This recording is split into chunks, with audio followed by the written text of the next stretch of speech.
by Sarojini Naidu, Class 10 and 9, English for ICSE. About the poet. Sarojini Naidu was an Indian political activist and poet, a proponent of civil rights, women's emancipation, and anti-imperialistic ideas. She was an important figure in India's struggle for independence from colonial rule. Her work as a poet earned her the sobriquet, the Nightingale of India, or Bharat Kokila by Mahatma Gandhi because of color, imagery, and lyrical quality of her poetry. Naidu's poetry includes both children's poems and others written on more serious themes, including patriotism, romance, and tragedy.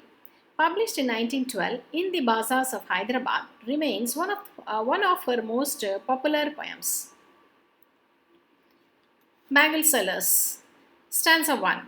Bangle sellers are we who bear our shining loads to the temple fair. Who will buy these delicate, bright, rainbow-tinted circles of light? Lustrous tokens of radiant lives for happy daughters and happy wives. This poem is a celebration of female life. The poem represents the stages of women's life and their cultural rituals they are closely linked to. It also shows how an Indian woman is emotionally attached to the bangles and how these bangles represents the transition from a young girl to a woman.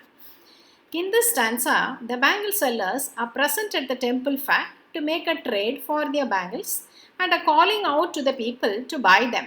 They are praising the qualities of bangles using the adjectives like bright, delicate, and rainbow tinted, thereby intending the people to buy for their daughters and wives.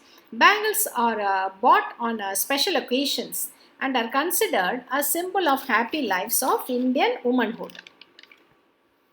The bangle sellers say that these bangles promise happy lives to the wearer and also tokens of happy lives and happy marriages.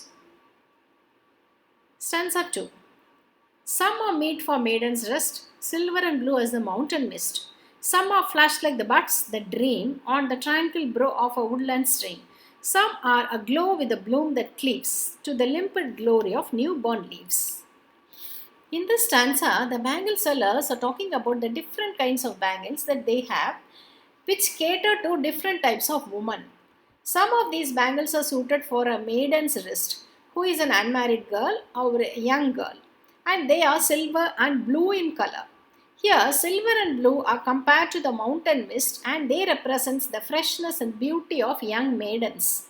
Some bangles are light red and pink in color, just like the tender flower buds that are found blooming along a woodland stream. In this stanza, Buds That Dream presents an image of young girls who are dreaming of marriage.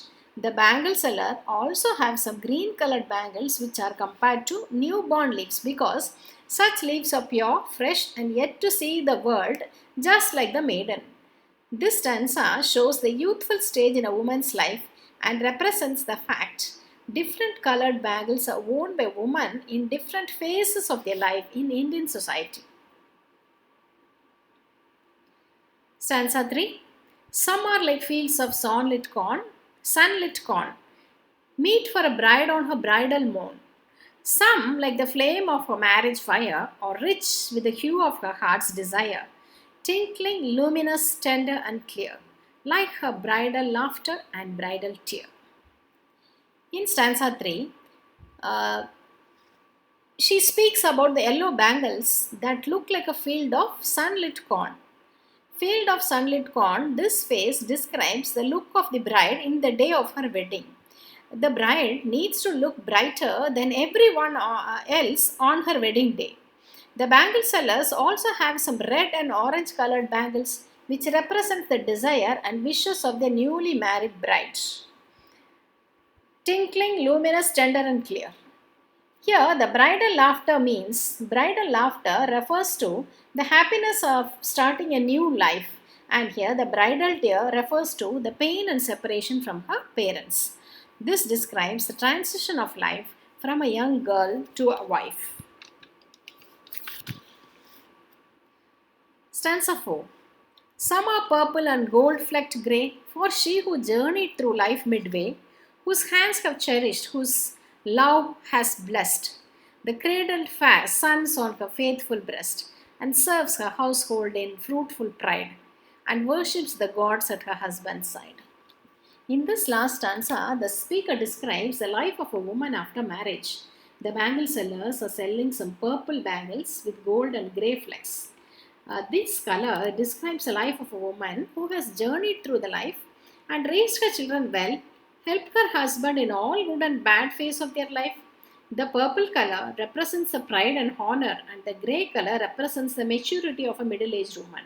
The bangle seller also says that these bangles are perfect for those women who maintain their family with pride and worship the gods. This poem is a celebration of womanhood and describes the socially accepted roles of women in Indian tradition. Thank you. For detailed notes and question and answers, log on to edugurunotes.blogspot.com.